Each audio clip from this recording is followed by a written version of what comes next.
Salut à tous, merci d'être là et de regarder ma vidéo. Si vous appréciez, n'oubliez pas de cliquer sur le bouton d'abonnement et d'activer la cloche pour être notifié à chaque nouvelle vidéo, et bien sûr n'hésitez pas à lâcher votre petit pouce bleu si vous aimez ce contenu, ça m'encourage énormément. Maintenant, installez-vous confortablement et profitez au maximum de cette vidéo, bon visionnage.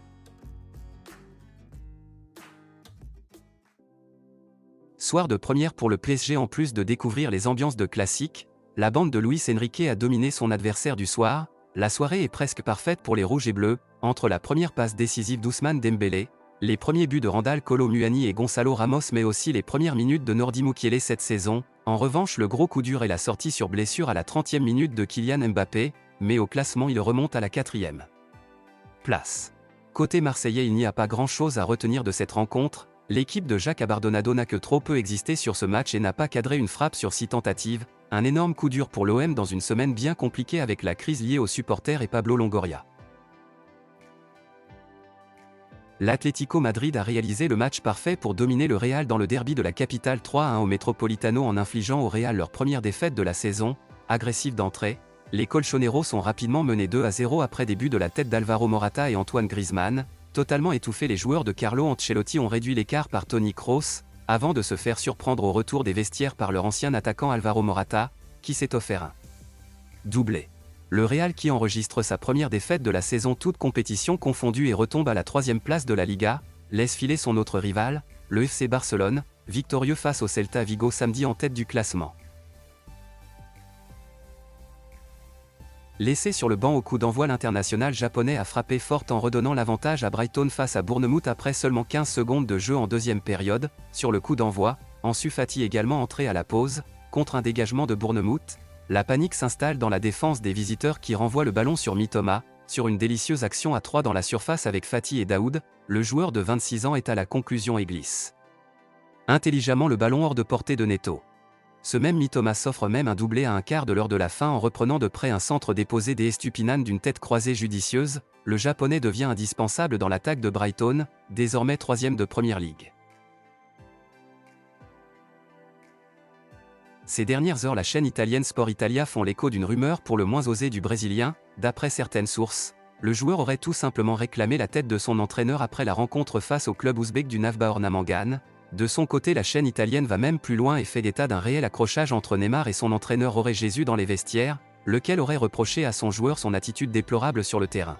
Interrogé sur sa situation, l'entraîneur a d'ailleurs réagi en bombant le torse en conférence de presse. Al Hilal occupe la première place du championnat sans la moindre défaite. C'est fou, a déclaré le technicien portugais avant de voir son équipe être accrochée par Damac le lendemain, désireux de voir son ancien sélectionneur Tite être intronisé à la tête du club selon une information relayée par le média catalan Sport. Neymar pourrait donc voir sa demande trouver écho face à la fragilisation du statut de l'entraîneur. Le Milan AC affrontait hier après-midi Hellas Vérone dans le cadre de la 5e journée de Serie A. Les rossoneri se sont imposés 1-0 grâce à un but de Raphaël Leao, et ce dernier, grâce à cette réalisation, a établi un record absolu. Il a marqué pour la 3e fois consécutivement, une première pour lui dans l'histoire de la Serie A. Une performance qu'il avait déjà réalisée entre décembre 2019 et janvier 2020 alors qu'il était à Lille. Kylian Mbappé, touché à la cheville lors du match face à Marseille hier soir, a été contraint de sortir dès la demi-heure de jeu, mais après le coup de sifflet final, son entraîneur Luis Enrique a tenu à se montrer rassurant. Non, ce n'est pas une blessure sérieuse pour Kylian, mais il ressentait beaucoup de douleur et c'était difficile pour lui de jouer avec. Je pense que le plus intelligent était de sortir du terrain, c'est pour ça qu'on l'a remplacé. Mais non, ce n'est rien d'important. C'était juste un coup et il va finalement bien, a-t-il déclaré. Ange Postecoglou a fait l'éloge du capitaine de Tottenham, Heung-min Son, après le doublé du Sud-Coréen qui a permis à l'entraîneur australien d'obtenir un point pour sa première expérience dans un derby du nord de Londres hier après-midi. Il a été exceptionnel en tant que leader et en tant que joueur. Je l'ai mis en position de 9 et il travaille très dur. Il pense d'abord à ce qui est le mieux pour l'équipe. Il se met dans cette position et il a la qualité pour finir. Je suis très heureux pour lui. Quand je parle de l'ambiance entre les joueurs, Sonny est à la tête de cette ambiance avec Maddison et Romero, a-t-il déclaré. Alors que l'équipe de Postecoglou avait battu Manchester United cette saison, le déplacement à Arsenal était considéré comme le véritable test de l'ancien manager du Celtic. Comme promis, il a envoyé son équipe avec un état d'esprit positif et bien qu'il y ait eu quelques moments d'anxiété en jouant de l'arrière, les fans de Tottenham étaient ravis de ce qu'ils ont vu.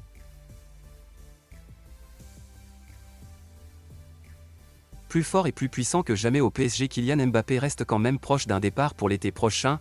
Le prodige parisien n'a pas encore prolongé à Paris, conservant la possibilité de signer libre au Real, et dans ce cas-là, le PSG n'aura d'autre choix que de lui trouver un remplaçant pour la saison prochaine. Un profil est apparu dans l'esprit des dirigeants parisiens.